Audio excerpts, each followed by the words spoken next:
Hello everyone, welcome back to Jwalpa coaching classes. तो ये हमारा नेक्स्ट वीडियो है क्लास 10th के लिए। आज का टॉपिक है हमारा इलेक्ट्रिक करंट।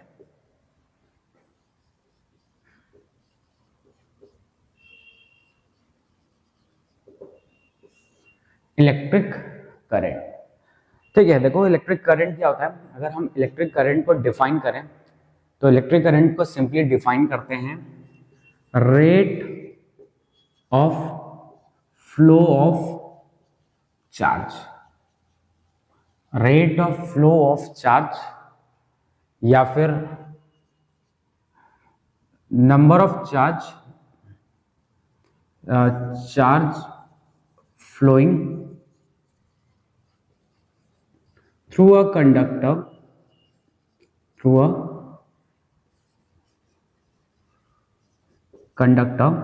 in 1 second. ठीक है, तो इलेक्ट्रिक करंट को हम कैसे डिफाइन करते हैं। इलेक्ट्रिक करंट को डिफाइन करने का तरीका है rate of flow of charge या फिर charge flowing through a conductor in 1 second. अब क्या है इसका मतलब, देखो मान लेते हैं हमारे पास एक कंडक्टर है। कंडक्टर क्या होता है? कंडक्टर वो होता है जिसके थ्रू इलेक्ट्रिक करंट फ्लो हो सकती है। मान लेते हैं हमारे पास ये कंडक्टर है, ठीक है। अगर इस कंडक्टर के थ्रू 1 सेकेंड में क्यू चार्ज फ्लो हो रहा है या टी टाइम में, कितना टाइम में, टी टाइम में क्यू चार्ज फ्लो हो रहा है, तो इलेक्ट्रिक करंट क्या होगी? इलेक्ट्रिक करंट क्या होगी? Charge flowing per unit time. Unit time का मतलब होता है 1 सेकेंड, ठीक है। तो charge flowing per unit time हमें क्या देता है? हमें देता है इलेक्ट्रिक करंट, ठीक है। तो इस कंडक्टर के थ्रू अगर मैं पूछूं कि 1 सेकेंड में कितना चार्ज फ्लो कर रहा है, जितना भी चार्ज फ्लो करेगा 1 सेकेंड में, वो क्या बता रहा होगा? वो बताएगा इलेक्ट्रिक करंट, ठीक है। अच्छा, इलेक्ट्रिक करंट की एसआई यूनिट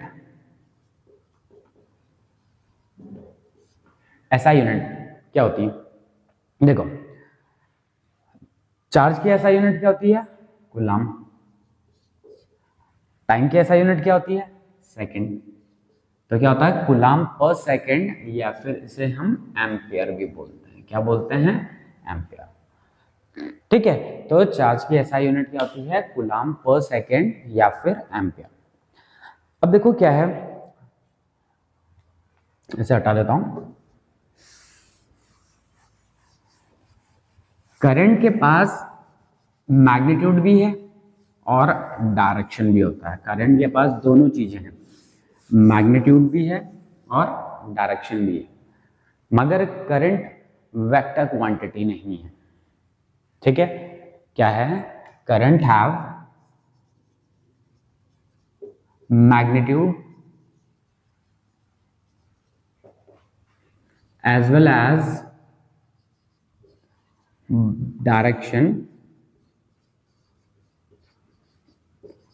but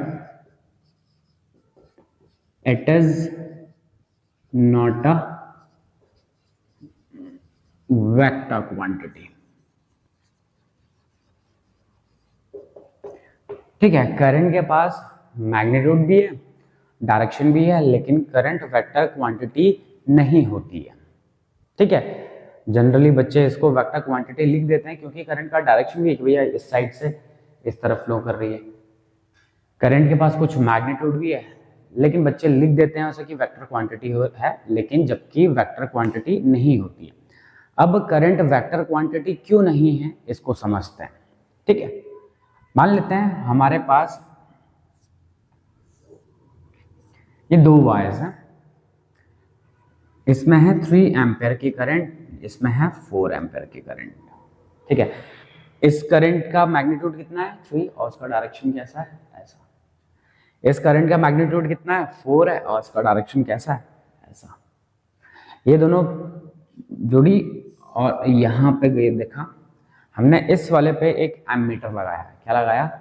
एमीटर लगाया, और एमीटर ने बताया कि भैया इस वाले वायर में 5 एम्पियर की करंट है। कितनी है? इस एमीटर ने बताया कि इसमें कितनी करंट है? 5 एम्पियर की करंट है।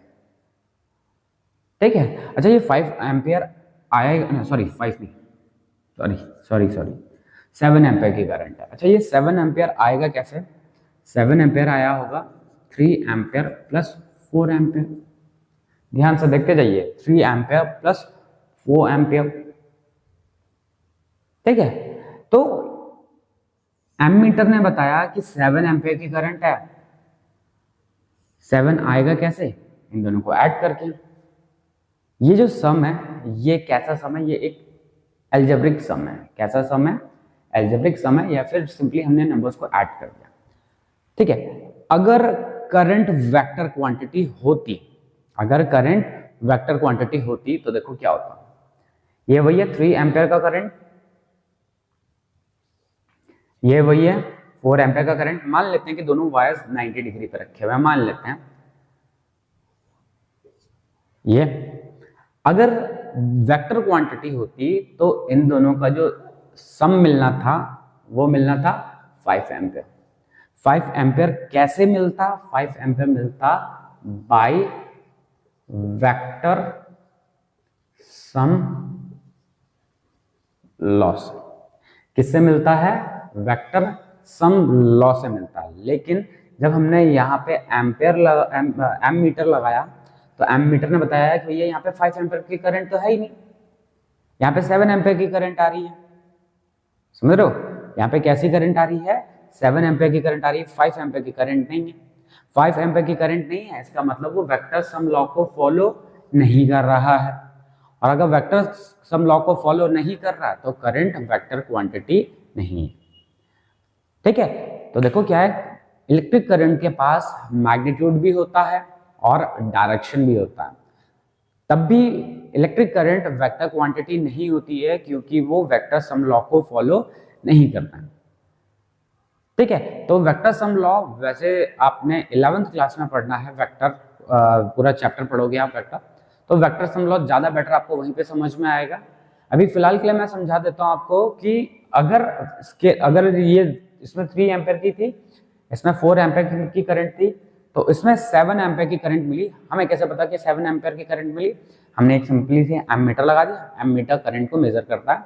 एमीटर लगाया, एमीटर ने बताया कि भैया इसमें 7 एम्पियर की करंट आ रही है, और 7 एम्पियर की करंट आ रही है, इसका मतलब वो वेक्टर सम लॉ को फॉलो नहीं कर रहा है। अगर हमने दोनों वायर्स को 90 डिग्री पे लगाए होते तो उस केस में अगर वेक्टर क्वांटिटी होती तो उसने 5 एम्पियर की करंट शो करनी थी, लेकिन 5 एम्पियर की करंट शो नहीं कर रहा। ठीक है, क्यों नहीं कर रहा? क्योंकि वो वेक्टर क्वांटिटी नहीं है। ठीक है ना? तो इलेक्ट्रिक करंट वेक्टर क्वांटिटी नहीं है, जबकि इसके पास मैग्नीट्यूड भी है और डायरेक्शन भी। ठीक है, चलिए अगला टॉपिक देखते हैं हम। नेक्स्ट टॉपिक है हमारा direction of electric current. Next topic है हमारा डायरेक्शन ऑफ इलेक्ट्रिक करंट।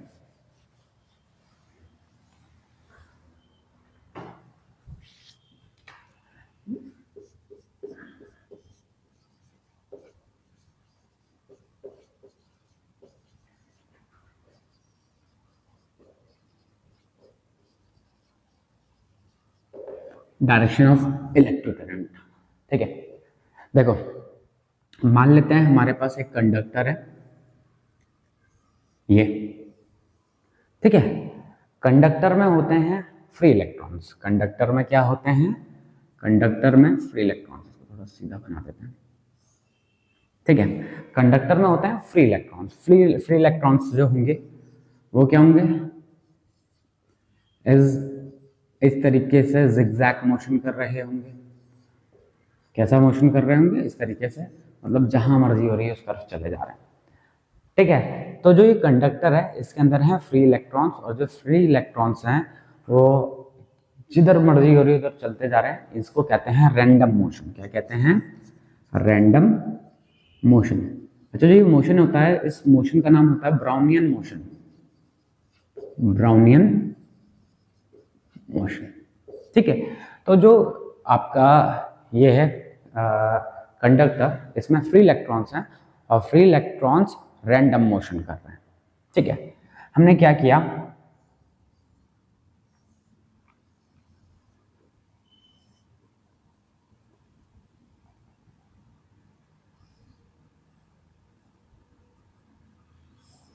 हमने क्या किया, जो ये कंडक्टर था इसके बाहर पे एक इस तरीके से एक बैटरी लगा दी।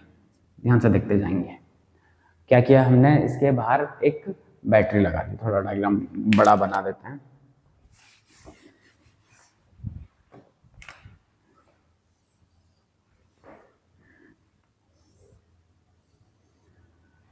ठीक है, इसके बाहर हमने इस तरीके से एक बैटरी लगा दी। ये पॉजिटिव टर्मिनल है, ये नेगेटिव टर्मिनल। ठीक है, ये कैसा टर्मिनल है, पॉजिटिव, और ये कैसा है, नेगेटिव।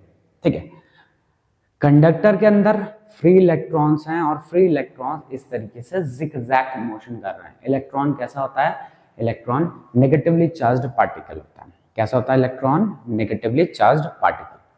अब देखो क्या होगा, जैसे ही हम ये बैटरी लगाएंगे, बैटरी लगाने से क्या हो जाएगा,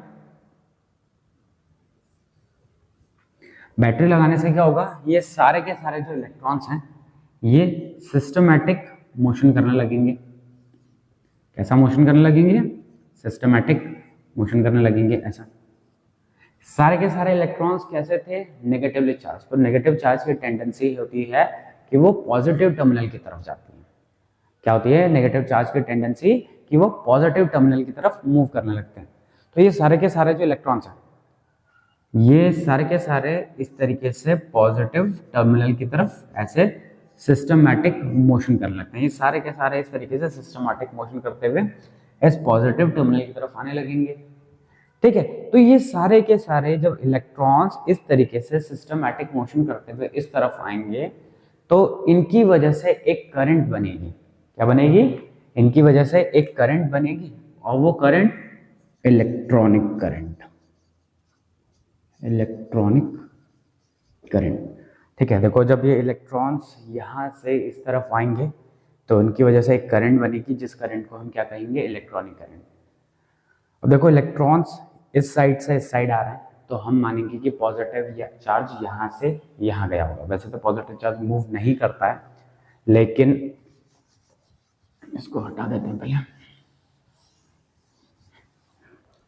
देखो अगर इलेक्ट्रॉन यहाँ पे बैठा हुआ है और उसे यहाँ से यहाँ जाना है तो उसके लिए आगे क्या होना जरूरी है, वैकेंट प्लेस, खाली जगह होना जरूरी है। जब खाली जगह होगी तभी तो वो आगे जा पाएगा। ठीक है, तो ये इलेक्ट्रॉन यहाँ से यहाँ जंप कर गया, वैकेंट प्लेस यहाँ से यहाँ चला गया। इलेक्ट्रॉन यहाँ से यहाँ गया, वैकेंट प्लेस यहाँ से यहाँ आ गया। तो हम ये मानेंगे कि इलेक्ट्रॉन्स यहाँ से इस तरफ मूव किए हैं तो वैकेंट प्लेस यहाँ से ऐसा गया। जो वैकेंट प्लेस है उसको हम रिप्रेजेंट कर रहे हैं पॉजिटिव चार्ज।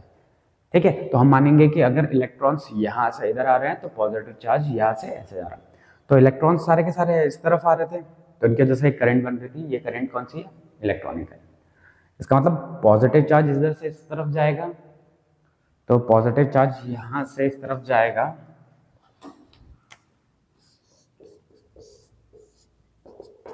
तो इसकी वजह से जो करंट बनेगी उस करंट को हम कहेंगे कन्वेंशनल करंट। क्या कहेंगे हम इसको, कन्वेंशनल करंट। तो इलेक्ट्रॉन के मोशन की वजह से जो करंट बन रही है वो है इलेक्ट्रॉनिक करंट, और पॉजिटिव चार्ज के मोशन की वजह से जो करंट बन रही है वो है कन्वेंशनल करंट। अब देखो क्या है, अगर इलेक्ट्रॉनिक करंट का डायरेक्शन पूछा जाए तो इलेक्ट्रॉनिक करंट का डायरेक्शन होता है negative terminal to positive terminal. अगर कन्वेंशनल करंट का डायरेक्शन पूछा जाए तो वो होगा positive terminal to negative terminal. तो देखो क्या है, इलेक्ट्रॉनिक करंट का डायरेक्शन नेगेटिव टर्मिनल से पॉजिटिव टर्मिनल की तरफ, कन्वेंशनल करंट का डायरेक्शन पॉजिटिव टर्मिनल से नेगेटिव टर्मिनल की तरफ। अगर हम आपको सिंपली बोलें कि भैया what is the direction of current, क्या पूछा जाएगा, what is the direction of current. तो अगर ऐसा पूछा जा रहा है तो वहाँ पे मतलब है हम कन्वेंशनल करंट के बारे में बात कर रहे हैं। तो जो हम सिंपली करंट कहते हैं वो कन्वेंशनल करंट ही होती है। ठीक है, इलेक्ट्रॉनिक करंट का जब तक डायरेक्शन नहीं पूछा जाएगा तब तक हम बताएंगे नहीं। ठीक है, अगर पूछा गया, स्पेशली पूछा गया कि भैया what is the direction of electronic current, तो हम बोलेंगे कि इलेक्ट्रॉनिक करंट का डायरेक्शन नेगेटिव टर्मिनल से पॉजिटिव टर्मिनल की तरफ, कन्वेंशनल करंट या फिर सिंपली करंट का डायरेक्शन पॉजिटिव टर्मिनल से नेगेटिव टर्मिनल की तरफ। इलेक्ट्रॉनिक करंट जो बन रही है वो due to flow of electrons, किसकी वजह से बन रही है? Due to flow of electrons, electrons के फ्लो की वजह से बन रही है। जबकि कन्वेंशनल करंट किसकी वजह से बन रही है? Due to flow of positive charge या फिर due to flow of holes. ठीक है, इलेक्ट्रॉनिक करंट और कन्वेंशनल करंट एक दूसरे के अपोजिट डायरेक्शन में मूव करते हैं। ठीक है, तो आज के इस वीडियो में हम इतना ही करेंगे। नेक्स्ट वीडियो में मिलेंगे नए टॉपिक के साथ, तब तक बने रहिए ज्वालपा कोचिंग क्लासेस के साथ। धन्यवाद।